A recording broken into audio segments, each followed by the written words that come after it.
आज मैं आप सबको इस वीडियो में बताने वाली हूँ कि आखिर क्यों अरविंद अकेला कल्लू खिस्तारे के साथ फिल्म नहीं करते, आखिर क्या है इसकी वजह। तो हम आपको इसकी पूरी सच्चाई बताएं उससे पहले वीडियो को लाइक कर ले, चैनल को सब्सक्राइब कर ले, वीडियो देखने के बाद इसे शेयर जरूर करें।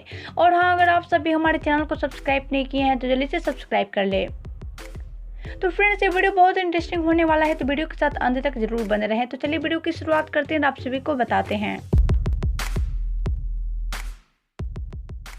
तो जैसा कि आप सभी जानते हैं कि अरविंद अकेला कल्लू भोजपुरी इंडस्ट्री के सबसे बड़े सुपरस्टारों में से एक है। तो आपको बता दें कि एक इंटरव्यू में अरविंद अकेला कल्लू से पूछा गया कि आप और खेसारी एक साथ फिल्म क्यों नहीं करते हैं, क्या है इसकी वजह। तो इसी पर कल्लू बोले कि ऐसी कोई बात नहीं है, हम दोनों बहुत ही अच्छे दोस्त हैं। और रही बात एक साथ फिल्म करने की, तो डायरेक्टर अभी तक हम दोनों को एक साथ फिल्म करने के लिए अप्रोच नहीं किए हैं। और अगर हम दोनों को एक साथ फिल्म करने का मौका मिला तो हम दोनों एक साथ जरूर फिल्म करेंगे। वेल, तो लीजिए यही वजह है इन दोनों को एक साथ फिल्म नहीं करने की। तो आप सबका क्या कहना है इन दोनों के बारे में, बताएं हमें नीचे कमेंट बॉक्स में। साथ ही वीडियो अच्छा लगे तो वीडियो को लाइक कर ले, चैनल को सब्सक्राइब कर ले, वीडियो देखने के बाद इसे शेयर करना ना भूले।